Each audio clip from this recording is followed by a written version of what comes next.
नमस्कार मित्रों, आज हम सुनेंगे कमलेश्वर जी की लिखी कहानी राजा निर्बंसिया। एक राजा निर्बंसिया थे। माँ कहानी सुनाया करती थी। उनके आसपास ही 4-5 बच्चे अपनी मुट्ठियों में फूल दबाए कहानी समाप्त होने पर गौरा पर चढ़ाने के लिए उत्सुक से बैठ जाते थे।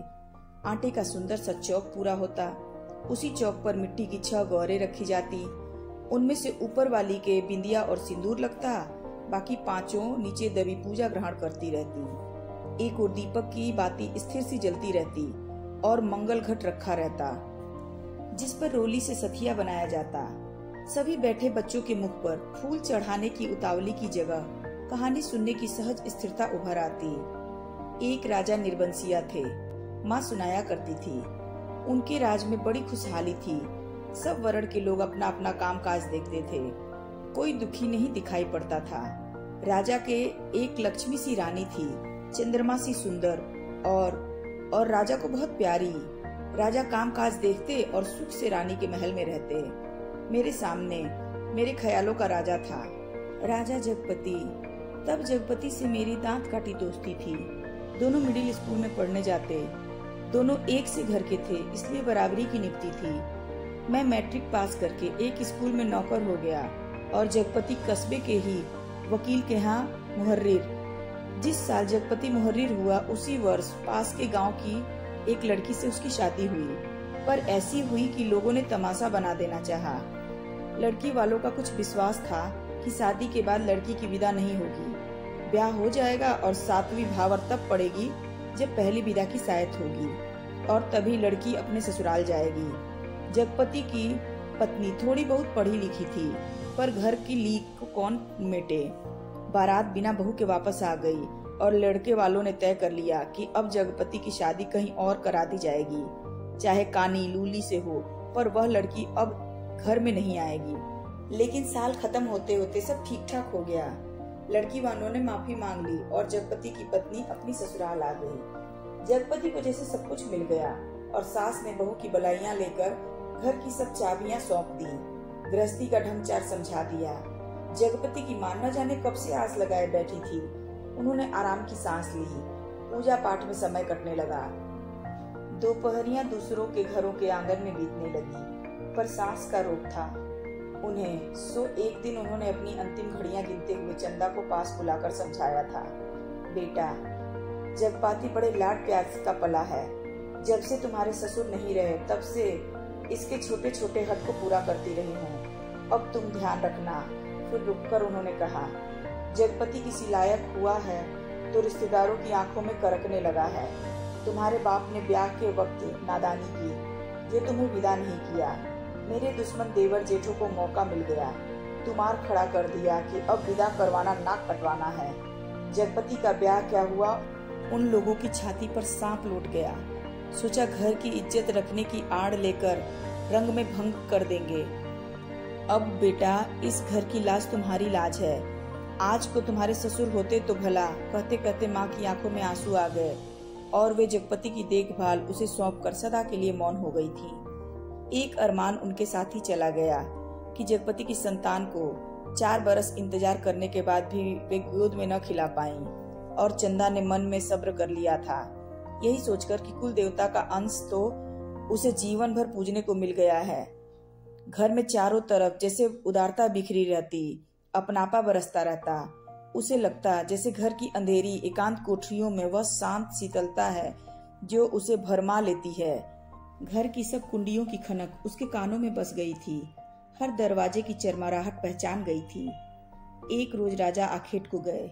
माँ सुनाती थी, राजा आखेट को जाते थे तो 7वें रोज जरूर लौटकर महल में आ जाते, पर उस दफा जब वह गए तो 7वां दिन निकल गया पर राजा नहीं लौटे।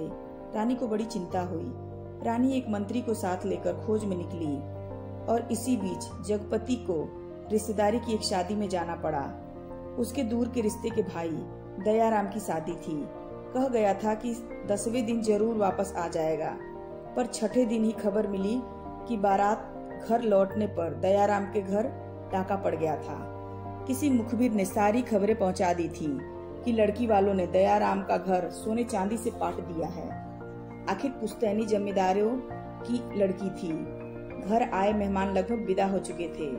दूसरे रोज जगपाती भी चला जाने वाला था, पर उसी रात डाका पड़ा। जवान आदमी भला खून मानता है। डाके वालों ने जब बंदूकें चलाई तो सबकी घिघी बंद गई, पर जगपति और दयाराम ने छाती ठोक कर लाठियां उठा ली। घर में कोहराम मच गया, फिर सन्नाटा छा गया। डाके वाले बराबर गोलियां दाग रहे थे। बाहर का दरवाजा टूट चुका था, पर जगपति ने हिम्मत बढ़ाते हुए हाँक लगाई। वे हवाई बंदूकें इन तेल पिलाई लाठियों का मुकाबला नहीं कर पाएंगी जवानों। पर दरवाजे तड़-तड़ टूटते रहे और अंत में एक गोली जगपति की जांघ को पार करती निकल गई। उसकी दूसरी जांघ के ऊपर कूल्हे में समा गई। चंदा रोती कलपती और मनौतियां मानती जब वहां पहुंची तो जगपति अस्पताल में था। दयाराम के थोड़ी चोट आई थी, उससे अस्पताल से छुट्टी मिल गई थी। जगपति की देखभाल के लिए वहीं अस्पताल में मरीजों के रिश्तेदारों के लिए जो कोठरियां बनी थीं, उन्हीं में चंदा को रुकना पड़ा। कस्बे के अस्पताल से दयाराम का गांव 4 कोस पड़ता था। दूसरे तीसरे वहां से आदमी आते जाते रहते, जिस सामान की जरूरत होती पहुंचा जाते। पर धीरे धीरे उन लोगों ने भी खबर लेना छोड़ दिया। एक दिन में ठीक होने वाला घाव तो था नहीं, जांघ की हड्डी चटक गई थी और कूल्हे में ऑपरेशन से 6 इंच गहरा घाव था। कस्बे का अस्पताल था, कंपाउंडर ही मरीज की देखभाल करते। बड़ा डॉक्टर तो नाम के लिए था, या कस्बे के बड़े आदमियों के लिए। छोटे लोगों के लिए तो कंपाउंडर साहब ईश्वर के अवतार थे। मरीजों की देखभाल करने वाले, रिश्तेदारों के खाने पीने की मुश्किलों से लेकर मरीज की नब्ज तक संभालते थे। छोटी सी इमारत में अस्पताल आबाद था। रोगियों का सिर्फ 6-7 खाटें थीं। मरीजों के कमरे से लगा दवा बनाने का कमरा था। उसी में से एक और आराम कुर्सी थी और एक नीची सी मेज। उसी कुर्सी पर बड़ा डॉक्टर आकर कभी कभार बैठा करता था, नहीं तो बचन सिंह कंपाउंडर ही जमे रहते थे। अस्पताल में या तो फौजदारी के शहीद आते या गिर गिरा के हाथ पैर तोड़ लेने वाले एक आध लोग। छठे छमा से कोई औरत दिख गई तो दिख गई, जैसे उन्हें कोई रोग घेरता ही नहीं। कभी कभार कोई बीमार पड़ती तो घर वाले हाल बता के 8-10 रोज की दवा एक साथ ले जाते और फिर उसके जीने मरने की खबर तक न मिलती। उस दिन बचन सिंह जगपति के घाव की पट्टी बदलने आया। उसके आने में और पट्टी खोलने में कुछ ऐसी लापरवाही थी जैसे गलत बधी पगड़ी को ठीक से बांधने के लिए खोल रहा हो। चंदा उसकी कुर्सी के पास ही सांस रोके खड़ी थी। वह और रोगियों से बात करता जा रहा था। इधर मिनट भर को देखता, फिर जैसे अभ्यस्त से उसके हाथ अपना काम करने लगते। पट्टी एक जगह खून से चिपक गई थी। जगपति बुरी तरह करा उठा। चंदा के मुंह से चीख निकल गई। बचन सिंह ने सतर्क होकर देखा तो चंदा मुख में धोती का पल्ला खोसे अपनी भयातुर आवाज दबाने की चेष्टा कर रही थी। जगपति एक बारगी मछली सा तड़प कर रह गया।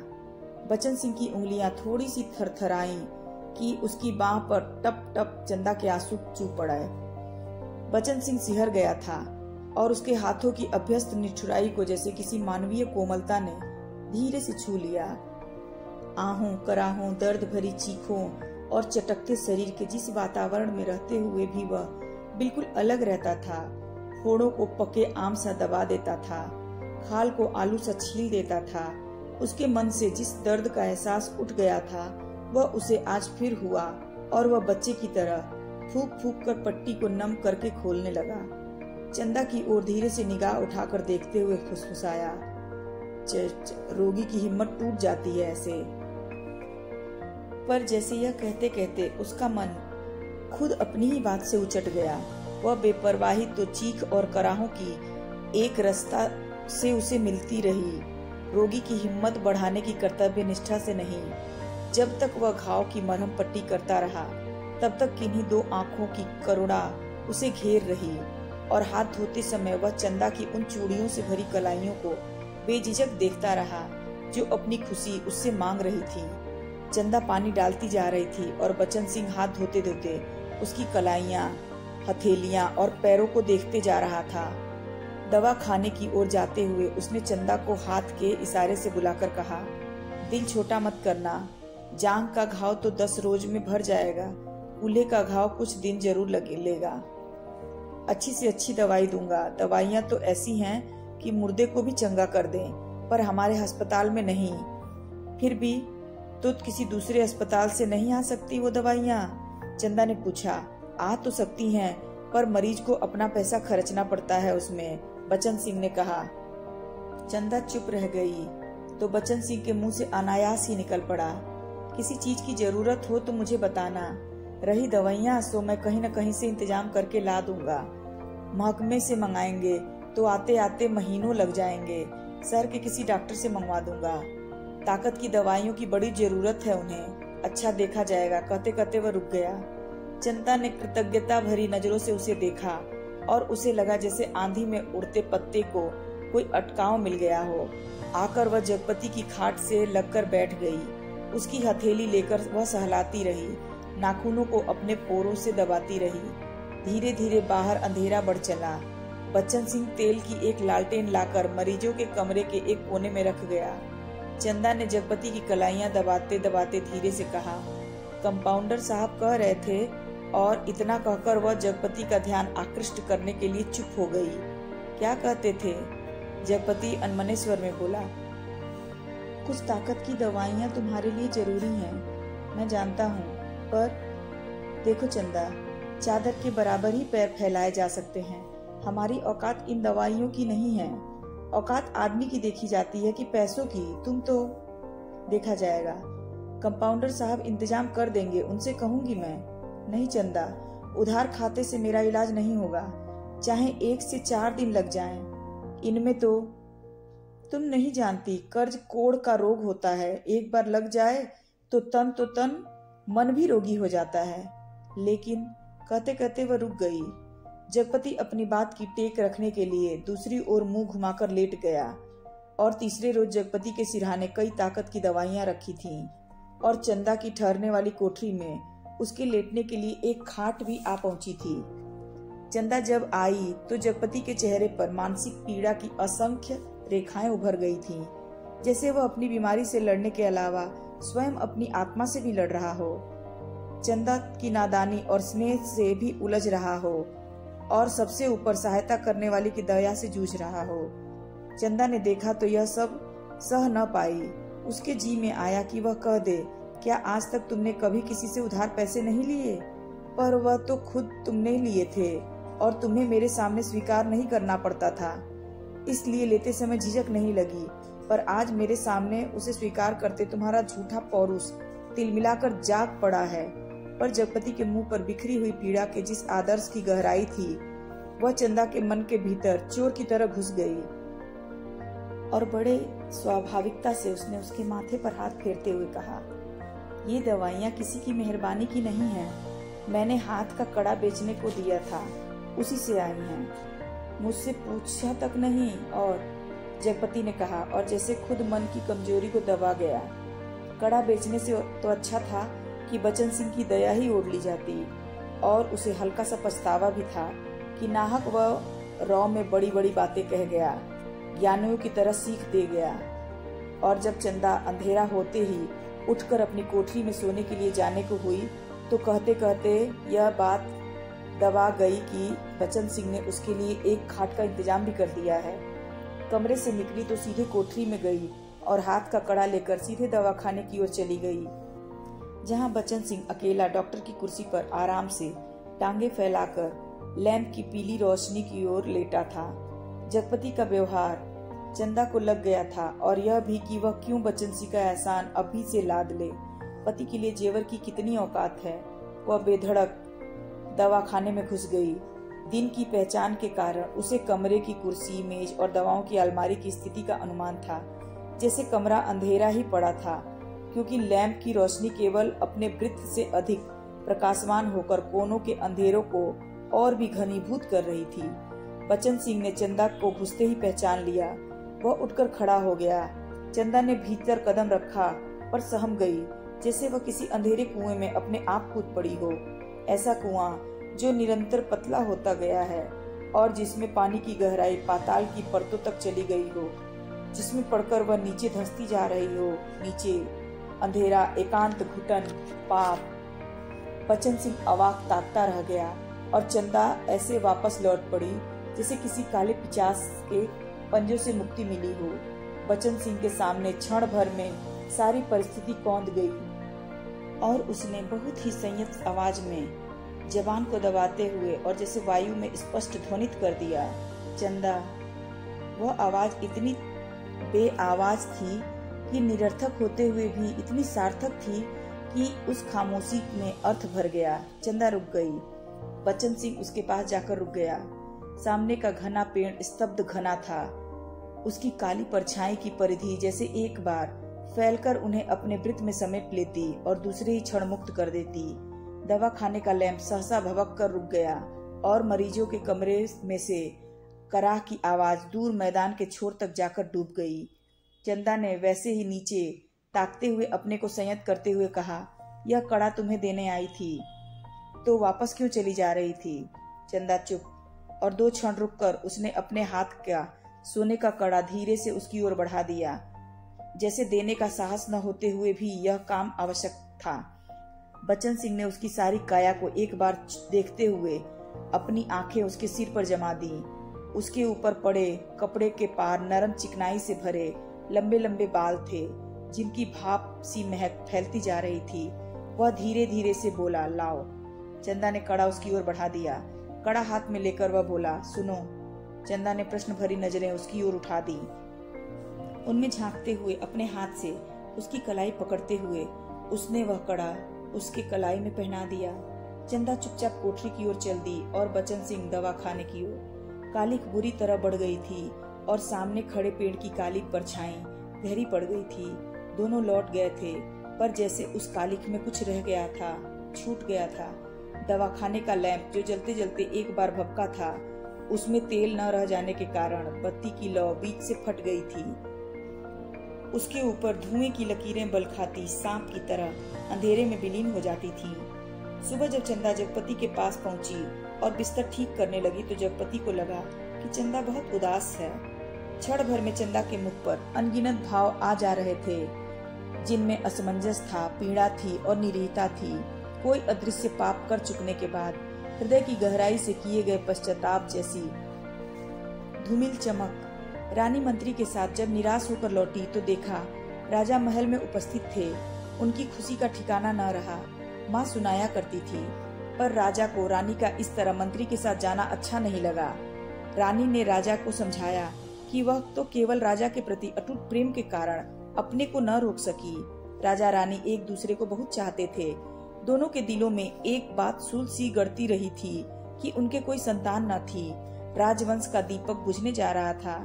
संतान के अभाव में उनके लोक परलोक बिगड़ा जा रहा था और कुल की मर्यादा नष्ट होने की शंका बढ़ती जा रही थी।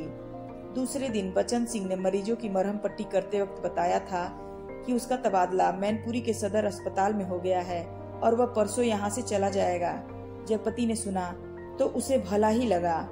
आए दिन रोग घेरे रहते हैं। बचन सिंह उसके शहर के अस्पताल में पहुंच जा रहा है तो कुछ मदद मिलती ही रहेगी। आखिर वह ठीक तो होगा ही, और फिर मैनपुरी के सिवा कहाँ जाएगा। पर दूसरे ही क्षण उसका दिल अकथ भारीपन से भर गया। पता नहीं क्यों चंदा के अस्तित्व का ध्यान आते ही उसे इस सूचना में कुछ ऐसे नुकीले कांटे दिखाई देने लगे जो उसके शरीर को किसी भी समय चुभ सकते थे, जरा सा बेखबर होने पर बांध सकते थे। और तब उसके सामने आदमी के अधिकार की लक्ष्मण रेखाएं धुंध की लकीर की तरह कांप कर मिटने लगी और मन में छुपे संदेह के राक्षस बाना बदलकर योगी के रूप में घूमने लगे। और 15-20 रोज बाद जब जगपति की हालत सुधर गई तो चंदा उसे लेकर लौट आई। जगपति चलने फिरने लायक हो गया था। घर का ताला जब खोला तब रात झुक आई थी और फिर उसकी गली में तो शाम से ही अंधेरा झरना शुरू हो जाता था। पर गली में आते ही उसे लगा जैसे कि बनवास काटकर राजधानी लौटे हों। नुक्कड़ पर ही जमुना सुनार की कोठरी में सुरही फिक रही थी, जिसके दराजदार दरवाजों से लालटेन की रोशनी की लकीर झांक रही थी और कच्ची तंबाकू का धुआं रूंधी गली के मुहाने पर बुरी तरह भर गया था। सामने ही मुंशी जी अपनी जिगला खटिया के गड्ढे में कुप्पी के मध्यम प्रकाश में खसरा खतौनी बिछाए मीजान लगाने में मशगूल थे। जब जगपति के घर का दरवाजा खड़का तो अंधेरे में उसकी चाची ने अपने जंगले से देखा और वहीं से बैठे बैठे अपने घर के भीतर ऐलान कर दिया, राजा निर्बंसिया अस्पताल से लौट आए, कुलमा भी आई है। ये शब्द सुनकर घर के अंधेरे बरौठे में घुसते ही जगपति हाँफ कर बैठ गया। झुझलाकर चंदा से बोला, अंधेरे में क्या मेरे हाथ पैर तोड़वाओगी? भीतर जाकर लालटेन जला लाओ ना। तेल नहीं होगा इस वक्त, जरा ऐसे ही काम, तुम्हारे कभी कुछ नहीं होगा, न तेल ना। कहते कहते जगपति एकदम चुप रह गया और चंदा को लगा कि आज पहली बार जगपति ने उसके व्यर्थ मातृत्व पर इतनी गहरी चोट कर दी, जिसकी गहराई की उसने कभी कल्पना नहीं की थी। दोनों खामोश बिना एक बात किए अंदर चले गए। रात के बढ़ते सन्नाटे में दोनों के सामने दो बातें थीं। जगपति के कानों में जैसे कोई व्यंग से कह रहा था, राजा निर्बंसिया अस्पताल से आ गए, और चंदा के दिल में यह बात चुभ रही थी, तुम्हारे कभी कुछ नहीं होगा। और सिसकती चंदा न जाने कब सो गई, पर जगपति की आंखों में नींद न आई। खाट पर पड़े पड़े उसके चारों ओर एक मोहक हयावना सा जाल फैल गया। लेटे लेटे उसे लगा जैसे उसका स्वयं का आकार बहुत क्षीण होता होता बिंदु सा रह गया, पर बिंदु के हाथ थे, पैर थे और दिल भी, धड़कन भी। कोठरी का घुटा घुटा सा अंधियारा, मटमैली दीवारें और गहन गुफाओं सी अलमारियां, जिनमें से दो बार कोई झांक कर देखता था और वह सिहर उठता था। फिर जैसे सब कुछ तब्दील हो गया। उसे लगा कि उसका आकार बढ़ता जा रहा है, बढ़ता जा रहा है। वह मनुष्य हुआ, लंबा, तगड़ा, तंदुरुस्त पुरुष हुआ। उसकी सिराओं में कुछ फूट पड़ने के लिए व्याकुलता से खौल उठा। उसके हाथ शरीर के अनुपात से बड़े हो गए, डरावने और भयानक हो गए। उनके लंबे लंबे नाखून निकल आए। वह राक्षस हुआ, दैत्य हुआ, आदिम बर्बर। और बड़ी तेजी से सारा कमरा एक बार की चक्कर काट गया। फिर सब धीरे धीरे स्थिर होने लगा और उसकी सांसें ठीक होती जान पड़ी। फिर जैसे बहुत कोशिश करने पर घिघी बज जाने के बाद उसकी आवाज फूटी, चंदा। चंदा की नरम सांसों की हल्की सरसराहट कमरे में जान डालने लगी। जगपति अपनी पाटी का सहारा लेकर झुका। कांपते पैर उसने जमीन पर रखे और चंदा की खाट के पाए से सिर टिकाकर बैठ गया। उसे लगा जैसे चंदा की इन सांसों की आवाज में जीवन का संगीत गूंज रहा है। वह उठा और चंदा के मुख पर झुक गया। उस अंधेरे में आंखें गड़ाए गड़ाए जैसे बहुत देर बाद स्वयं चंदा के मुख पर आभा फूटकर अपने आप बिखरने लगी। उसके नक्श उज्जवल हो उठे और जगपति की आंखों को ज्योति मिल गई। वह मुग्ध सा ताकता रहा। चंदा के बिखरे बाल, जिनमें हाल के जन्मे बच्चे के गबुआरे बालों की महक, दूध की सी कचाइंद, शरीर के रस की सी मिठास और स्नेह सी चिकनाहट, और वह माथा जिस पर बालों के पास तमाम छोटे छोटे नरम नरम से रोए रेशम से, और उस पर कभी लगाई गई सिंदूर की बिंदी का हल्का मीठा हुआ सा आभास, नन्हे नन्हे निर्द्वंद सोए पलक और उनकी मासूम सी कांटों की तरह बरौनियां, और सांस में घुलकर आती हुई वह आत्मा की निष्कपट आवाज की लय। फूल की पंखुरी से पतले पतले होठ, उन पर पड़ी अछूती रेखाएं जिनमें सिर्फ दूध सी महक। उसकी आंखों के सामने ममता सी छा गई, केवल ममता, और उसके मुख से अस्फुट शब्द निकल गया, बच्ची। डरते डरते उसके बालों की एक लट को बड़े जतन से उसने हथेली पर रखा और उंगली से उस पर जैसे लकीरें खींचने लगा। उसे लगा जैसे कोई शिशु उसके अंक में आने के लिए छटपटाकर निराश होकर सो गया हो। उसने दोनों हथेलियों को पसार कर उसके सिर को अपनी सीमा में भर लेना चाहा कि कोई कठोर चीज उसकी उंगलियों से टकराई। वह जैसे होश में आया। बड़े सहारे से उसने चंदा के सिर के नीचे टटोला। एक रुमाल में बंधा हुआ कुछ उसके हाथ में आ गया। अपने को संयत करता हुआ वह जमीन पर बैठ गया। उसी अंधेरे में उस रुमाल को खोला तो जैसे सांप सूंघ गया। चंदा के हाथों के दोनों सोने के कड़े उसमें लिपटे थे, और तब उसके सामने सब सृष्टि धीरे धीरे टुकड़े टुकड़े होकर बिखरने लगी। ये कड़े तो चंदा बेचकर उसका इलाज कर रही थी। वे सब दवाइयाँ और ताकत के टॉनिक। उसने तो कहा था ये दवाइयाँ किसी की मेहरबानी की नहीं, मैंने हाथ के कड़े बेचने को दे दिए थे। पर उसका गला बुरी तरह सूख गया। जबान जैसे तालू से चिपक कर रह गई। उसने चाहा कि चंदा को झकझोर कर उठाए, पर शरीर की शक्ति बह सी गई थी। रक्त पानी हो गया था। थोड़ा संयत हुआ।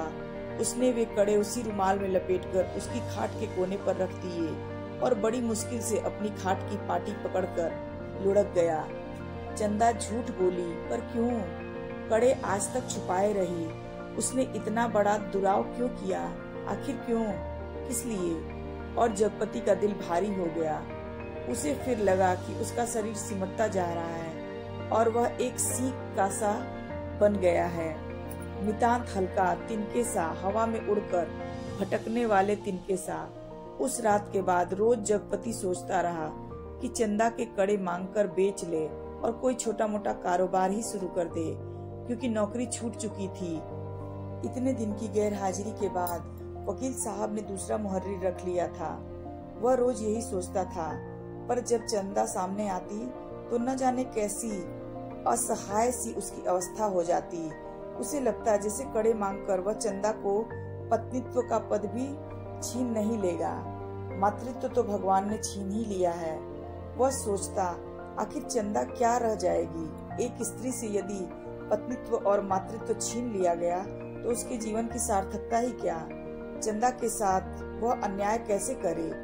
उससे दूसरी आंख की रोशनी कैसे मांग ले? फिर तो वह नितांत अंधी हो जाएगी और उन कड़ों के मांगने के पीछे जिस इतिहास की आत्मा नंगी हो जाएगी, कैसे वह उस लज्जा को स्वयं ही उघार कर ढांपेगा? और वह उन्हीं ख्यालों में डूबा सुबह से शाम तक इधर उधर काम की टोह में घूमता रहा। किसी से उधार ले ले, पर किस संपत्ति पर? क्या है उसके पास जिसके आधार पर कोई उसे कुछ देगा? और मोहल्ले के लोग जो एक एक पाई पर जान देते हैं, कोई चीज खरीदते वक्त भाव में एक पैसा कम मिलने पर मीलों पैदल जाकर एक पैसा बचाते हैं। एक एक पैसे की मसाले की पुड़िया बंधवा कर 11 मर्तबा पैसों का हिसाब जोड़कर एक आध पैसा उधार कर मिन्नतें करते सौदा घर लाते हैं। गली में कोई खूमचे वाला फंस गया तो 2 पैसे की चीज को लड़ झगड़ कर 4 दाने ज्यादा पाने की नियत से 2 जगह बंधवाते हैं। भाव के जरा से फर्क पर घंटों बहस करते हैं। शाम को सड़ी गली तरकारियों को किफायत के कारण लाते हैं। ऐसे लोगों से किस मुंह से मांग कर वह उनकी गरीबी के एहसास पर ठोकर लगाए? पर उस दिन शाम को जब वह घर पहुंचा तो बरौठे में ही एक साइकिल रखी नजर आई। दिमाग पर बहुत जोर डालने के बाद भी वह आगंतुक की कल्पना न कर पाया। भीतर वाले दरवाजे पर जब वह पहुंचा तो सहसा हंसी की आवाज सुनकर ठिठक गया। उस हंसी में एक अजीब सा उन्माद था और उसके बाद चंदा का स्वर, अब आते ही होंगे, बैठिए न 2 मिनट और। अपनी आंख से देख लीजिए और उन्हें समझाते जाइए कि अभी तंदुरुस्ती इस लायक नहीं जो दिन दिन भर घूमना बर्दाश्त कर सके। हाँ भाई, कमजोरी इतनी जल्दी नहीं मिट सकती। ख्याल नहीं करेंगे तो नुकसान उठाएंगे। कोई पुरुष स्वर था यह। जगपति असमंजस में पड़ गया। वह एकदम भीतर घुस जाए, इसमें क्या हर्ज है? पर जब उसने पैर उठाए तो वे बाहर जा रहे थे। बाहर बरौठे में साइकिल को पकड़ते ही उसे सूझ आई। वहां से जैसे अनजान बनता बड़े प्रयत्न के आवाज को खोलता चिल्लाता, अरे चंदा, यह साइकिल किसकी है? कौन मेहरबान? चंदा उसकी आवाज सुनकर कमरे से बाहर निकलकर जैसे खुशखबरी सुना रही थी। अपने कंपाउंडर साहब आए हैं, खोजते खोजते आज घर का पता पाए हैं, तुम्हारे इंतजार में बैठे हैं। कौन? बचन सिंह? अच्छा, वही तो मैं कहूँ, भला कौन? कहता जगपति पास पहुंचा और बातों में इस तरह उलझ गया जैसे सारी परिस्थिति उसने स्वीकार कर ली हो। बचन सिंह जब फिर अपने आने की बात कहकर चला गया तो चंदा ने बहुत अपनेपन से जगपति के सामने बात शुरू की। जाने कैसे कैसे आदमी होते हैं। क्यों, क्या हुआ? कैसे होते हैं आदमी? जगपति ने पूछा। इतनी छोटी सी जान पहचान में तुम मर्दों के घर में न घुसते बैठ सकते हो। तुम तो उल्टे पैरों ही लौट आओगे। चंदा कहकर जगपति के मुख पर कुछ इच्छित प्रतिक्रिया देख सकने के लिए गहरी निगाहों से ताकने लगी। जगपति ने चंदा की ओर देखा, ऐसे देखा जैसे यह बात भी कहने की या पूछने की है। फिर बोला, बचन सिंह अपनी तरह का आदमी है, अपनी तरह का अकेला होगा। पर कहते कहते चंदा रुक गई। आड़े वक्त काम आने वाला आदमी है, लेकिन उससे फायदा उठा सकना जितना आसान है उतना मेरा मतलब है कि जिससे कुछ लिया जाएगा उसे दिया भी जाएगा। जगपति ने आंखें दीवार पर गड़ाते हुए कहा और चंदा उठकर चली गई। उस दिन के बाद बचन सिंह लगभग रोज ही आने जाने लगा। जगपति उसके साथ इधर उधर घूमता भी रहा। बचन सिंह के साथ जब तक वह रहता, अजीब सी घुटन उसके दिल को बांध लेती और तभी जीवन की तमाम विषमताएं भी उसकी निगाहों के सामने उभरने लगती। आखिर वह स्वयं एक आदमी है, बेकार। यह माना कि उसके सामने पेट पालने की कोई इतनी विकराल समस्या नहीं। वह भूखों नहीं मर रहा है, जाड़े में कांप नहीं रहा, पर उसके 2 हाथ पैर हैं, शरीर का पिंजरा है जो कुछ मांगता है कुछ, और वह सोचता यह कुछ क्या है? सुख? शायद हाँ, शायद नहीं। वह तो दुख में जो भी जी सकने का आदी है, अभाव में जीवित रह सकने वाला आश्चर्यजनक कीड़ा है। तो फिर वासना? शायद हाँ, शायद नहीं। चंदा का शरीर लेकर उसने उस क्षणिकता को भी देखा है। तो फिर धन? शायद हाँ, शायद नहीं। उसने धन के लिए अपने को खपाया है, पर वह भी तो उस अदृश्य प्यास को बुझा नहीं पाया। तो फिर क्या? वह कुछ क्या है जो उसकी आत्मा में नासूर सा रिश्ता रहता है, अपना उपचार मांगता है? शायद काम। हाँ, यही, बिल्कुल यही, जो उसके जीवन की घड़ियों को निपट सूना न छोड़े, जिसमें वह अपनी शक्ति लगा सके, अपना मन डुबो सके, अपने को सार्थक अनुभव कर सके, चाहे उसमें सुख हो या दुख, आरक्षा हो या सुरक्षा, शोषण हो या पोषण। उसे सिर्फ काम चाहिए, करने के लिए कुछ चाहिए। यही तो उसकी प्रकृत आवश्यकता है, पहली और आखिरी मांग। क्योंकि वह उस घर में नहीं पैदा हुआ जहाँ सिर्फ जवान हिलाकर शासन करने वाले होते हैं। वह उस घर में भी नहीं पैदा हुआ जहाँ सिर्फ मांग कर जीने वाले होते हैं। वह उस घर का है जो सिर्फ काम करना जानता है, काम ही जिसकी आस है। सिर्फ वह काम करना चाहता है, काम। और एक दिन उसकी काम धाम की समस्या भी हल हो गई। तालाब वाले ऊंचे मैदान के दक्षिण ओर जगपति की लकड़ी की टाल खुल गई, तक टंग गया। टाल की जमीन पर लक्ष्मी पूजन भी हो गया और हवन भी हुआ। लकड़ी की कोई कमी नहीं थी। गांव से आने वाली गाड़ियों को इस कारोबार में पैरे हुए आदमियों की मदद से मोल तोल करवा के वहां गिरवा दिया गया। गांठें एक ओर रखी गईं, चैलों को चट्टा करीने से लग गया और गुद्दे चीरने के लिए डाल दिए गए। 2-3 गाड़ियों का सौदा करके टाल चालू कर दी गई। भविष्य में स्वयं पेड़ खरीदकर काटने का तय किया गया। बड़ी बड़ी स्कीमें बनी कि किस तरह जलाने के लिए लकड़ी से बढ़ाते बढ़ाते एक दिन इमारती लकड़ी की कोठी बनेगी, चीरने की नई मशीन लगेगी। कारोबार बढ़ जाने पर बचन सिंह भी नौकरी छोड़कर उसी में लग जाएगा और उसने महसूस किया कि वह काम में लग गया है। अब 24 घंटे उसके सामने काम है, उसके समय का उपयोग है। दिन भर में वह 1 घंटे के लिए किसी का मित्र हो सकता है, कुछ देर के लिए वह पति हो सकता है, पर बाकी समय, दिन और रात के बाकी घंटे, उन घंटों के अभाव को सिर्फ उसका अपना काम ही भर सकता है। और वह अब कामदार था।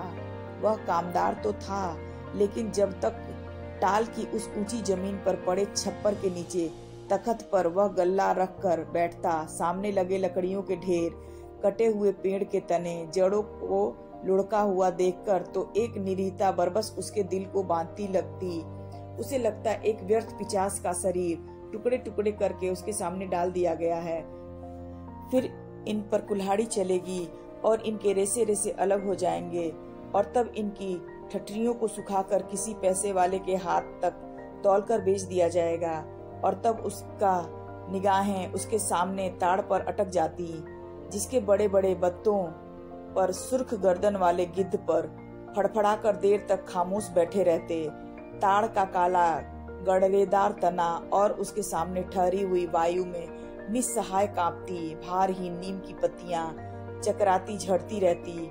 धूल भरी धरती पर लकड़ी की गाड़ियों के पहियों की पड़ी हुई लीक धुंधली सी चमक उठती और बगल वाले मूंगफली वाले के पेंच की एक रस खरखराती आवाज कानों में भरने लगती। बगल वाली कच्ची पगडंडी से कोई गुजरकर टीले के ढलान से तालाब की निचाई में उतर जाता, जिसके गंदले पानी में कूड़ा तैरता और सूअर कीचड़ में मुंह डालकर उस कूड़े को रौंदते। दोपहर सिमटती और शाम की धुंध छाने लगती तो वह लालटेन जलाकर छप्पर के खंबे की कील में टांग देता और उसके थोड़ी देर बाद अस्पताल वाली सड़क से बचन सिंह एक काले धब्बे की तरह आता दिखाई पड़ता। गहरे पड़ते अंधेरे में उसका आकार धीरे धीरे बढ़ता जाता और जगपति के सामने जब वह आकर खड़ा होता तो वह उसे बहुत विशाल सा लगने लगता, जिसके सामने उसे अपना अस्तित्व डूबता महसूस होता। एक आध बिक्री की बातें होती और तब दोनों घर की ओर चल देते। घर पहुंचकर बचन सिंह कुछ देर जरूर रुकता, बैठता, इधर उधर की बातें करता। कभी मौका पड़ जाता तो जगपति और बचन सिंह की थाली भी साथ लग जाती। चंदा सामने बैठकर दोनों को खिलाती। बचन सिंह बोलता जाता, क्या तरकारी बनी है, मसाला ऐसा पड़ा है कि उसकी भी बहार है और तरकारी का स्वाद भी न मरा। होटलों में या तो मसाला ही मसाला रहेगा या सिर्फ तरकारी ही तरकारी। वाह वाह, क्या बात है अंदाज की। और चंदा बीच बीच में टोक कर बोलती जाती, इन्हें तो जब तक दाल में प्याज का भुना हुआ घी न मिले तब तक पेट ही नहीं भरता। या सिरका, अगर इन्हें मिल जाए तो समझो सब कुछ मिल गया। पहले मुझे सिरका न जाने कैसा लगता था, पर अब ऐसा जबान पर चढ़ा है कि या इन्हें कागज सी पतली रोटी पसंद ही नहीं आती। अब मुझसे कोई पतली रोटी बनाने को कहे तो बनती ही नहीं, आदत पड़ गई है और फिर मन ही नहीं करता। पर चंदा की आंखें बचन सिंह की थाली पर ही जमी रहती। रोटी निपटी तो रोटी परोस दी, दाल खत्म हुई तो एक चमचा और परोस दिया और जगपति सिर झुकाए खाता रहता। सिर्फ एक गिलास पानी मांगता और चंदा चौंक कर पानी देने से पहले कहती, अरे तुमने तो कुछ लिया भी नहीं। कहते कहते वह पानी दे देती और तब उसके दिल पर गहरी सी चोट लगती। न जाने क्यों वह खामोशी की चोट उसे बड़ी पीड़ा दे जाती, पर वह अपने को समझा लेती, कोई मेहमान तो नहीं है, मांग सकते थे, भूख नहीं होगी। जगपति खाना खाकर टाल पर लेटने चला जाता, क्योंकि अभी तक कोई चौकीदार नहीं मिला था। छप्पर के नीचे तख्त पर जब लेटता तो अनायास ही उसका दिल भर भर जाता। पता नहीं कौन कौन से दर्द एक दूसरे से मिलकर तरह तरह की टीस, चटक और ऐंठन पैदा करने लगते। कोई एक रग दुखती तो वह सहलाता भी। जब सभी नसें चटकती हो तो कहाँ कहाँ राहत का अकेला हाथ सहलाए। लेटे लेटे उसकी निगाह ताड़ के उस और बनी पुख्ता कब्र पर जम जाती, जिसके सिरहाने कटीला बबूल का एक एकांकी पेड़ सुन्न सा खड़ा रहता। जिस कब्र पर एक पर्दा नसीन औरत बड़े लिहाज से आकर सवेरे सवेरे बेला और चमेली के फूल चढ़ा जाती, घूम घूम कर उसके फेरे लेती और माथा टेक कर कुछ कदम उदास सी चलकर एकदम तेजी से मुड़कर बिसातियों के मोहल्ले में खो जाती। शाम होते ही फिर आती, एक दिया बाती और अगर की बत्तियां जलाती, फिर मुड़ते हुए ओढ़नी का पल्ला कंधे पर डालती तो दिए की लौ कांपती, कभी कभी बुझ जाती, पर उसके कदम बढ़ चुके होते, पहले धीमे, थके, उदास से और फिर तेज, सधे, सामान्य से, और वह फिर उसी मोहल्ले में खो जाती। और तब रात की तन्हाइयों में बबूल के कांटों के बीच उस साए साए करते ऊंचे नीचे मैदानों में जैसे उस कब्र से कोई रूह निकलकर निपट अकेली भटकती रहती। तभी ताड़ पर बैठे सुर्ख गर्दन वाले गिद्ध मनहूस सी आवाज में किलबिला उठते और ताड़ के बत्ते भयानकता से खड़खड़ा उठते। जगपति का बदन कांप जाता और वह भटकती रूह जिंदा रह सकने के लिए जैसे कब्र की ईंटों में बबूल के साया तले दुबक जाती। जगपति अपनी टांगों को पेट में भींचकर कंबल में मुंह छुपा आधा लेट जाता। तड़के ही ठेले पर लगे लकड़हारे लकड़ी चीरने आ जाते। तब जगपति कंबल लपेट घर की ओर चला जाता। राजा रोज सवेरे टहलने जाते थे, माँ सुनाया करती थी। एक दिन जैसे ही महल के बाहर निकलकर आए कि सड़क पर झाड़ू लगाने वाली मेहतरानी उन्हें देखते ही अपना झाड़ पंजा पटक कर माथा पीटने लगी और कहने लगी, हाय राम, आज राजा निर्बंसिया का मुंह देखा है। न जाने रोटी भी नसीब होगी कि नहीं, न जाने कौन सी विपत टूट पड़े। राजा को इतना दुख हुआ कि उल्टे पैरों महल को लौट गए। मंत्री को हुक्म दिया कि उस मेहतरानी का घर अनाज से भर दिया जाए और सब राजसी वस्त्र उतार कर राजा उसी क्षण जंगल की ओर चले गए। उसी रात रानी को सपना हुआ कि कल की रात तेरी मनोकामना पूरी करने वाली है। रानी बहुत पछता रही थी, पर फौरन ही रानी राजा को खोजती हुई उस सराय में पहुंच गई जहां पर वह टिके हुए थे। रानी भेष बदलकर सेवा करने वाली भटियारिन बनकर राजा के पास रात में पहुंची। रात भर उनके साथ रही और सुबह राजा के जगने से पहले सराय छोड़ महल में लौट आई। राजा सुबह उठकर दूसरे देश को चले गए। 2 ही दिनों में राजा के निकल जाने की खबर राज भर में फैल गई। राजा निकल गए, चारों तरफ यही खबर थी। और उस दिन टोले मोहल्ले में, हर आंगन में बरसात की मेह की तरह यह खबर बरसकर फैल गई कि चंदा के बाल बच्चा होने वाला है। नुक्कड़ पर जमुना सुनार की कोठरी में फिकती सुरही रुक गई। मुंशी जी ने अपनी मिजान लगाना छोड़ विस्फारित नेत्रों से ताककर खबर सुनी। बंसी किराने वाले ने कुएं में से आधी गई रस्सी खींचकर डोल मन पर पटक कर सुना। सुदर्शन दर्जी ने मशीन के पहिए को हथेली से रगड़ कर रोक कर सुना। हंसराज पंजाबी ने अपनी नील लगी मलगुजी कमीज की आस्तीनें चढ़ाते हुए सुना। और जगपति की बेवा चाची ने औरतों के जमघट में बड़े विश्वास से भेद भरे स्वर में सुनाया। आज 6 साल हो गए शादी को, न बाल न बच्चा, न जाने किसका पाप है उसके पेट में और किसका होगा सिवाय उस मुस्टंडे कंपाउंडर के। न जाने कहां से कुलच्छनी इस मोहल्ले में आ गई। इस गली की तो पुश्तों में ऐसी मर्जाद रही है कि गैर मर्द औरत की परछाई तक नहीं देख पाए। यहाँ मर्द तो बस अपने घर की औरतों को ही जानते हैं, उन्हें तो पड़ोसी के घर की जनानियों की गिनती तक नहीं मालूम। यह कहते कहते उसका चेहरा तमतमा आया और सब औरतें देवलोक की देवियों की तरह गंभीर बनी, अपनी पतिव्रता की महानता के बोझ से दबी धीरे धीरे खिसक गईं। सुबह यह खबर फैलने से पहले जगपति टाल पर चला गया था, पर सुनी उसने भी आज ही थी। दिन भर तख्त पर कोने की ओर मुंह किए पड़ा रहा, न ठेले की लकड़ियां चिराई, न बिक्री की ओर ध्यान दिया, न दोपहर का खाना खाने ही घर गया। जब रात अच्छी तरह फैल गई, हिंसक पशु की भांति उठा। उसने अपनी अंगुलियां चटकाई, मुट्ठी बांधकर बांह का जोर देखा तो नसें तनी हुई और बांह में कठोर कंपन सा हुआ। उसने 3-4 पूरी सांसें खींची और मजबूत कदमों से घर की ओर चल पड़ा। मैदान खत्म हुआ, कंकड़ की सड़क आई, सड़क खत्म हुई, गली आई, पर गली के अंधेरे में घुसते ही वह सहम गया, जैसे किसी अदृश्य ने हाथों से उसे पकड़कर सारा रक्त निचोड़ लिया। उसकी फटी हुई शक्ति की नस पर हिम शीतल होठ रखकर सारा रक्त चूस लिया और गली के अंधेरे की हिकारत भरी कालिक और भी भारी हो गई, जिसमें घुसने से उसकी सांस रुक जाएगी, घुट जाएगी। वह पीछे मुड़ा पर रुक गया। फिर कुछ संयत होकर वह चोरों की तरह निशब्द कदमों से किसी तरह घर की भीतर देहरी तक पहुंच गया।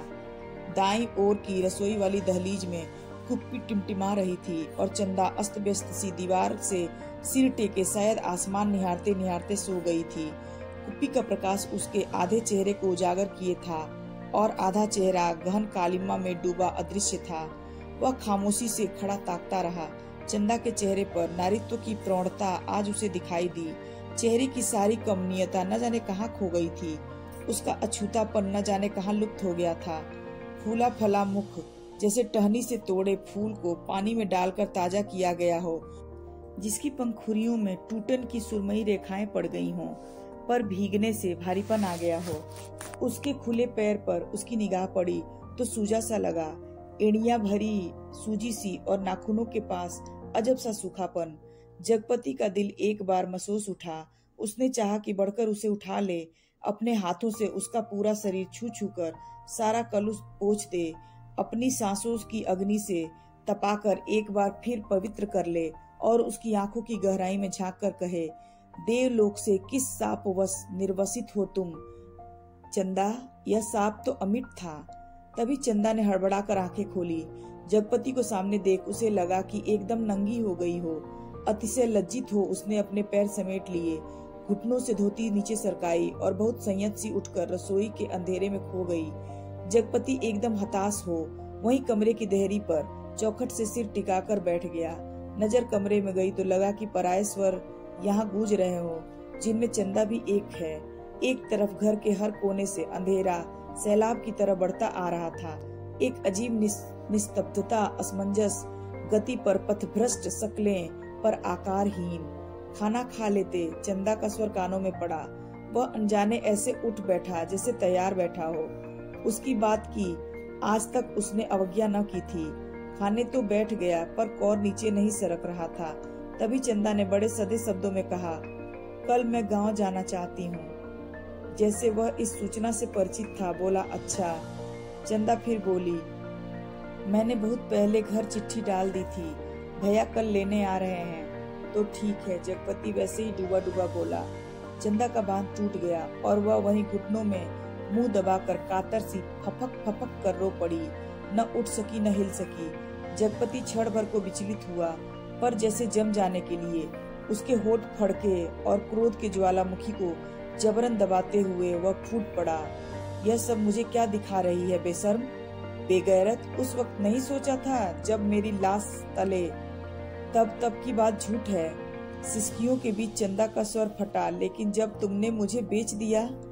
एक भरपूर हाथ चंदा की कनपटी पर आंख सुलगाता पड़ा और जगपति अपनी हथेली दूसरी से दबाता खाना छोड़ कोठरी में घुस गया और रात भर कुंडी चढ़ाए उसी कालिक में घुटता रहा।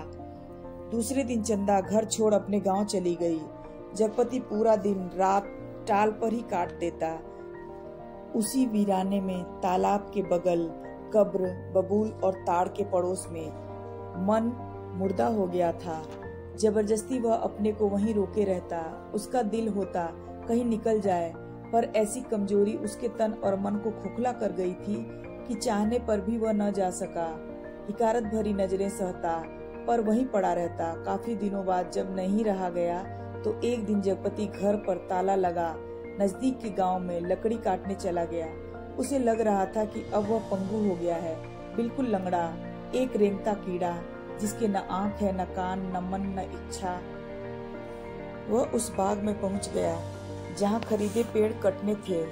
दो आरे वालों ने पतले पेड़ के तने पर आरा रखा और कर्र कर्र का आबाद शोर शुरू हो गया।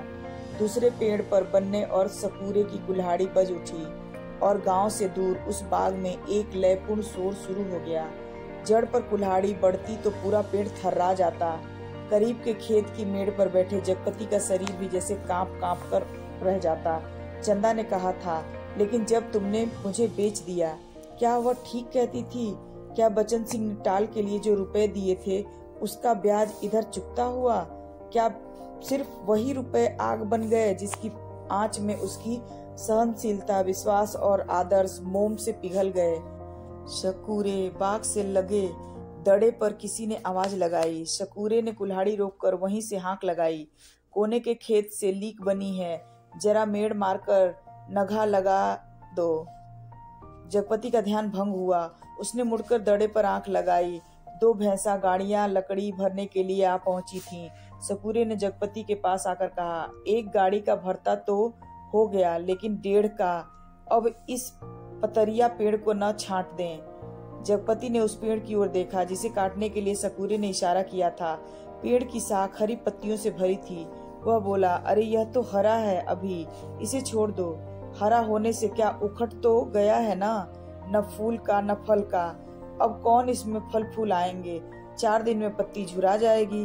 शकूरे ने पेड़ की ओर देखते हुए उस्तादी अंदाज से कहा, जैसा ठीक समझो तुम। जगपति ने कहा और उठकर मेड़ पक्के कुएं पर पानी पीने चला गया। दोपहर ढलते गाड़ियां भरकर तैयार हुईं और शहर की ओर रवाना हो गईं। जगपति को उनके साथ जाना पड़ा। गाड़ियां लकड़ी से लदी शहर की ओर चलती जा रही थी और जगपति गर्दन झुका कच्ची सड़क की धूल में डूबा जा रहा था। उन्हीं की बजती घंटियों के साथ निर्जीव सा बढ़ता जा रहा था। कई बरस बाद राजा परदेश से बहुत सा धन कमाकर गाड़ी में लाद कर अपने देश को लौटे। माँ सुनाया करती थी, राजा की गाड़ी का पहिया महल से कुछ दूर पतेल की झाड़ी में उलझ गया। हर तरह कोशिश की पर पहिया न निकला। तब एक पंडित ने बताया कि संकट के दिन का जन्मा बालक अगर अपने घर की सुपारी लाकर इसमें छुआ दे तो पहिया निकल जाएगा। वहीं 2 बालक खेल रहे थे। उन्होंने यह सुना तो कूदकर पहुंचे और कहने लगे कि हमारी पैदाइश संकट की है, पर सुपारी तब लाएंगे जब तुम आधा धन देने का वादा करो। राजा ने बात मान ली। बालक दौड़े दौड़े घर गए, सुपारी लाकर छुआ दी, फिर घर का रास्ता बताते आगे आगे चले। आखिर गाड़ी महल के सामने उन्होंने रोक ली। राजा को बड़ा आश्चर्य हुआ कि हमारे ही महल में ये 2 बालक कहाँ से आ गए। भीतर पहुंचे तो रानी खुशी से बेहाल हो गई, पर राजा ने पहले उन बालकों के बारे में पूछा तो रानी ने कहा कि ये दोनों बालक उन्हीं के राजकुमार हैं। राजा को विश्वास नहीं हुआ। रानी बहुत दुखी हुई। गाड़ियां जब टाल पर आकर लगी तो जगपति तखत पर हाथ पैर ढीले करके बैठ गया तो पगडंडी से गुजरते मुंशी जी ने उसके पास आकर बताया, अभी उस दिन वसूली में तुम्हारे ससुराल के नजदीक एक गांव में जाना हुआ तो पता लगा कि 15-20 दिन हुए चंदा के लड़का हुआ है। और फिर जैसे मोहल्ले में सुनी सुनाई बातों पर पर्दा डालते हुए बोले, भगवान के राज में देर है अंधेर नहीं जगपति भैया। जगपति ने सुना तो पहले उसने गहरी नजरों से मुंशी जी को ताका, पर वह उनके तीर का निशाना ठीक ठाक नहीं खोज पाया, पर सब कुछ सहन करते हुए बोला, देर और अंधेर दोनों है। अंधेर तो सरासर है, तिरिया चरित्र है, सब बड़े बड़े हार गए हैं। कहते कहते मुंशी जी रुक गए, पर कुछ इस तरह जैसे कोई बड़ी भेद भरी बात कही हो, जिसने उसको गोल होती हुई आंखों से समझा दिया। जगपति मुंशी जी की तरफ ताकता रह गया। मिनट भर महनहूस सा मौन छाया रहा। उसे तोड़ते हुए मुंशी जी बड़ी दर्द भरी आवाज में बोले, सुन तो लिया होगा तुमने। क्या कहने को तो जगपति कह गया, पर उसे लगा कि अभी मुंशी जी उस गांव में फैली बातों को ही बड़ी बेदर्दी से कह डालेंगे। उसने नाहक पूछा। तभी मुंशी जी ने उसकी नाक के पास मुंह ले जाते हुए कहा, चंदा दूसरे के घर बैठ रही है, कोई मधुसूदन है वहीं का, पर बच्चा दीवार बन गया है। चाहते तो वो यही है कि मर जाए तो रास्ता खुले, पर राम जी की मर्जी। सुना है बच्चा रहते भी वह चंदा को बैठाने को तैयार है। जगपति की सांस गले में अटक कर रह गई। बस आंखें मुंशी जी के चेहरे पर पथराई सी जड़ी थीं। मुंशी जी बोले, अदालत से बच्चा तुम्हें मिल सकता है, अब काहे का शर्म लिहाज, अपना कहकर किस मुंह से मांगू बाबा, हर तरफ से तो कर्ज से दबा हूँ, तन से, मन से, पैसे से, इज्जत से, किसके बल पर दुनिया संजोने की कोशिश करूं। कहते कहते वह अपने में खो गया। मुंशी जी वहीं बैठ गए। जब रात झुक आई तो जगपति के साथ मुंशी जी भी उठे, उसके कंधे पर हाथ रखे वे उसे गली तक लाए। अपनी कोठरी आने पर पीठ सहलाकर उन्होंने उसे छोड़ दिया। वह गर्दन झुकाए गली के अंधेरे में उन्हीं ख्यालों में डूबा। ऐसे चलता आया जैसे कुछ हुआ ही न हो, पर कुछ ऐसा बोझ था जो न सोचते न समझते बना। जब चाची की बैठक के पास से गुजरने लगा तो सहसा उसके कानों में भनक पड़ी, आ गए सत्यानाशी कुलबोरन। उसने जरा नजर उठाकर देखा तो गली की चाची भौजाइयां बैठक में जमा थी और चंदा की चर्चा छिड़ी थी, पर वह चुपचाप निकल गया। इतने दिनों बाद ताला खोलकर और बरैठे के अंधेरे में कुछ सूझ न पड़ा तो एकाएक वह उस रात की बातें उसकी आंखों के सामने घूम गई, जब वह अस्पताल से चंदा के साथ लौटा था। बेवा चाची वह जहर बुझा तीर आ गए राजा निर्बंसिया अस्पताल से, और आज सत्यानाशी कुलबोरन, और स्वयं उसका वह वाक्य जो चंदा को छेद गया, तुम्हारे कभी कुछ न होगा, और उस रात की शिशु चंदा के लड़का हुआ है। वह कुछ और जनती, आदमी का बच्चा न जनती, वह और कुछ भी जनती, कंकड़ पत्थर, वह नारी न बनती, बच्ची ही बनी रहती। उस रात की शिशु चंदा, पर चंदा यह सब क्या करने जा रही है? उसके जीते जी वह दूसरे के घर बैठने जा रही है। कितने बड़े पाप में धकेल दिया चंदा को, पर उसे भी तो कुछ सोचना चाहिए, आखिर क्या? पर मेरे जीते जी तो यह सब अच्छा नहीं।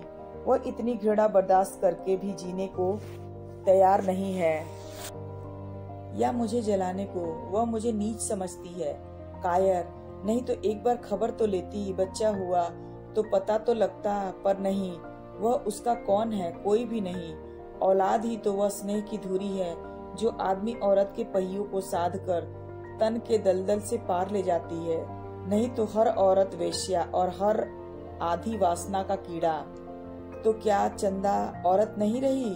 वह जरूर औरत थी, पर स्वयं मैं उसे नरक में डाल देने वाला। वह बच्चा मेरा कोई नहीं, पर चंदा तो मेरी है। एक बार उसे ले आता, फिर यहाँ रात के मोहक अंधेरे में उसके फूल से अधरों को देखता, निर्द्वंद सोए पलकों को निहारता, सांसों की दूध सी अछूती महक को समेट लेता। आज का अंधेरा, घर में तेल भी नहीं जो दिया जला ले, और फिर किसके लिए? कौन जलाए? चंदा के लिए, पर उसे तो उसने बेच दिया था। सिवा चंदा के कौन सी संपत्ति उसके पास थी जिसके आधार पर कोई कर्ज देता? कर्ज न मिलता तो यह सब कैसे चलता? काम पेड़ कहाँ से कटते? और तब सपूरे के वे शब्द उसके कानों में गूंज गए, हरा होने से क्या, उखड़ तो गया है। वह स्वयं भी तो एक उखड़ा हुआ पेड़ है, न फल का न फूल का, सब व्यर्थ ही तो है। जो कुछ सोचा पर उसे कभी विश्वास न कर पाया। चंदा को चाहता रहा पर उसके दिल में चाहत न जगा पाया। उसे कहीं से एक पैसा मांगने पर डांटता रहा पर खुद लेता रहा, और आज वह दूसरे के घर बैठ रही है। उसे छोड़कर वह अकेला है, हर तरफ बोझ है। उसकी नस नस कुचली जा रही है, रग रग फट गई है, और वह किसी तरह टटोल कर भीतर घर में पहुंचा। रानी अपने कुल देवता के मंदिर में पहुंची। माँ सुनाया करती थी, अपने सतीत्व को सिद्ध करने के लिए उसने घोर तपस्या की। राजा देखते रहे, कुल देवता प्रसन्न हुए और उन्होंने अपनी दैवी शक्ति से दोनों बालकों को तत्काल जन्मे शिशुओं में बदल दिया। रानी की छातियों में दूध भर आया, उनमें से धार फूट पड़ी जो शिशुओं के मुंह में गिरने लगी। राजा को रानी के सतीत्व का सबूत मिल गया। उन्होंने रानी के चरण पकड़ लिए और कहा कि तुम देवी हो, ये मेरे पुत्र हैं। और उस दिन से राजा ने फिर से राजकाज संभाल लिया। पर उसी रात जगपति अपना सारा कारोबार त्याग, अफीम और तेल पीकर मर गया, क्योंकि चंदा के पास कोई देवी शक्ति नहीं थी और जगपति राजा नहीं, बचन सिंह कंपाउंडर का कर्जदार था।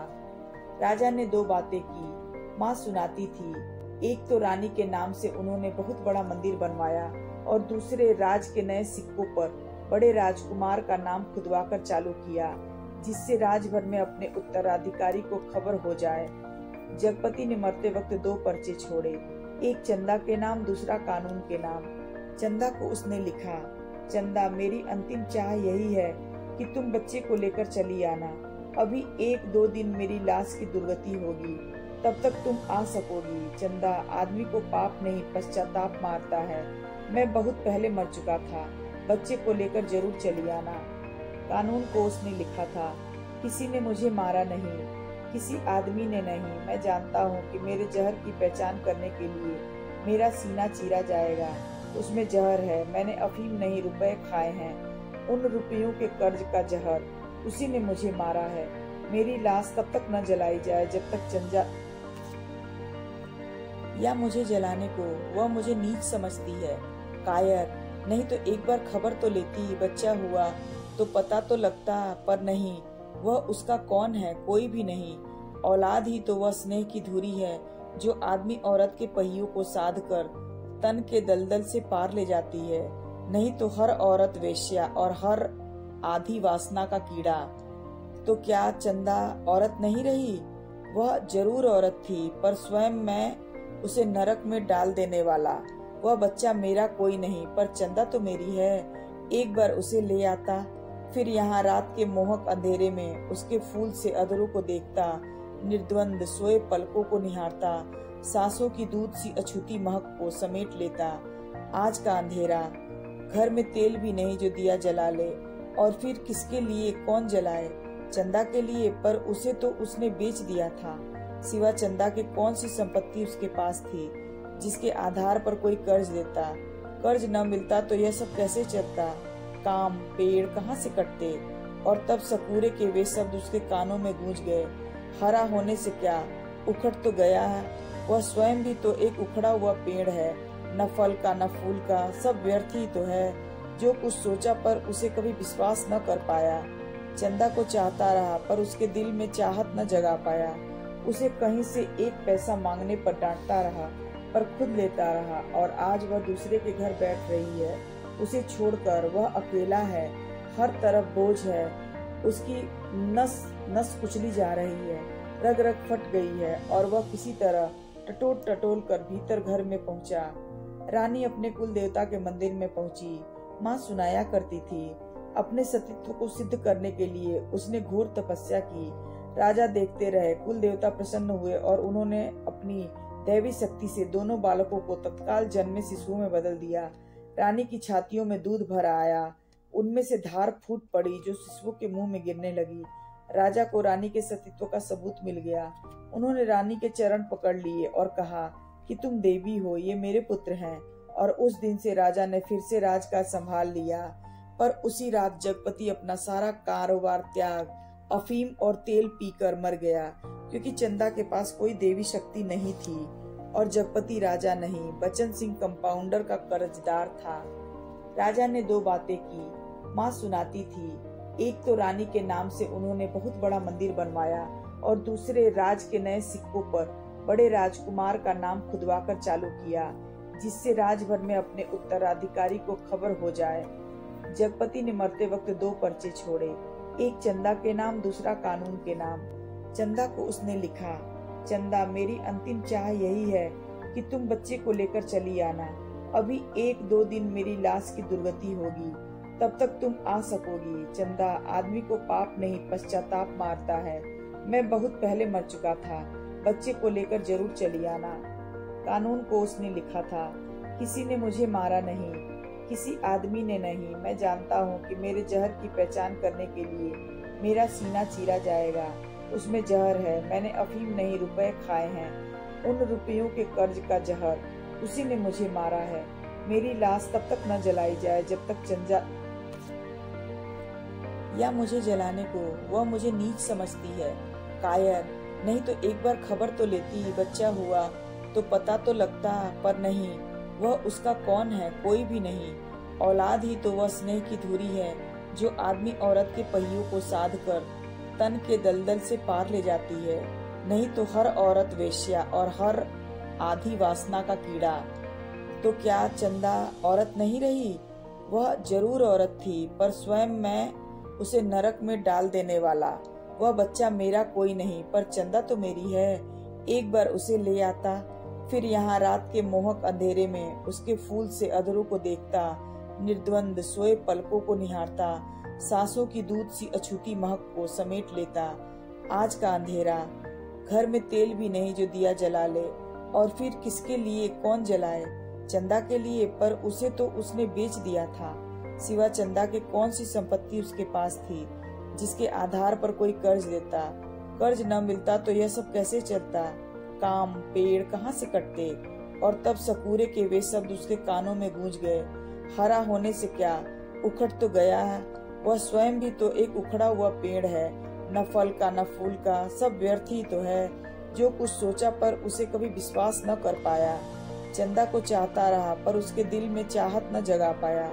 उसे कहीं से 1 पैसा मांगने पर डांटता रहा, पर खुद लेता रहा। और आज वह दूसरे के घर बैठ रही है, उसे छोड़कर। वह अकेला है, हर तरफ बोझ है, उसकी नस नस कुचली जा रही है, रग रग फट गई है, और वह किसी तरह टटोल कर भीतर घर में पहुंचा। रानी अपने कुल देवता के मंदिर में पहुंची। माँ सुनाया करती थी, अपने सतीत्व को सिद्ध करने के लिए उसने घोर तपस्या की। राजा देखते रहे, कुल देवता प्रसन्न हुए और उन्होंने अपनी दैवी शक्ति से दोनों बालकों को तत्काल जन्मे शिशुओं में बदल दिया। रानी की छातियों में दूध भर आया, उनमें से धार फूट पड़ी जो शिशुओं के मुंह में गिरने लगी। राजा को रानी के सतीत्व का सबूत मिल गया। उन्होंने रानी के चरण पकड़ लिए और कहा कि तुम देवी हो, ये मेरे पुत्र हैं।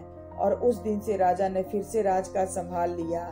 पर उसी रात जगपति अपना सारा कारोबार त्याग अफीम और तेल पीकर मर गया, क्योंकि चंदा के पास कोई देवी शक्ति नहीं थी और जगपति राजा नहीं, बचन सिंह कंपाउंडर का कर्जदार था। राजा ने 2 बातें की, माँ सुनाती थी। एक तो रानी के नाम से उन्होंने बहुत बड़ा मंदिर बनवाया और दूसरे राज के नए सिक्कों पर बड़े राजकुमार का नाम खुदवाकर चालू किया, जिससे राजभर में अपने उत्तराधिकारी को खबर हो जाए। जगपति ने मरते वक्त 2 पर्चे छोड़े, एक चंदा के नाम, दूसरा कानून के नाम। चंदा को उसने लिखा, चंदा मेरी अंतिम चाह यही है कि तुम बच्चे को लेकर चली आना। अभी 1-2 दिन मेरी लाश की दुर्गति होगी, तब तक तुम आ सकोगी। चंदा, आदमी को पाप नहीं पश्चाताप मारता है। मैं बहुत पहले मर चुका था, बच्चे को लेकर जरूर चली आना। कानून को उसने लिखा था, किसी ने मुझे मारा नहीं, किसी आदमी ने नहीं। मैं जानता हूँ कि मेरे जहर की पहचान करने के लिए मेरा सीना चीरा जाएगा। उसमें जहर है, मैंने अफीम नहीं रुपए खाए हैं, उन रुपयों के कर्ज का जहर। उसी ने मुझे मारा है। मेरी लाश तब तक न जलाई जाए जब तक चंदा बच्चे को लेकर न आ जाए। आग बच्चे से दिलवाई जाए बस। माँ जब कहती कहानी समाप्त करती थी तो आसपास बैठे बच्चे फूल चढ़ाते थे। मेरी कहानी भी खत्म हो गई। पर अगर आपको यह कहानी अच्छी लगी हो तो मेरे चैनल को सब्सक्राइब करें, वीडियो को लाइक और शेयर जरूर करें। मिलते हैं एक नई कहानी के साथ। तब तक आपका दिन शुभ और रात्रि मंगलमय हो। धन्यवाद।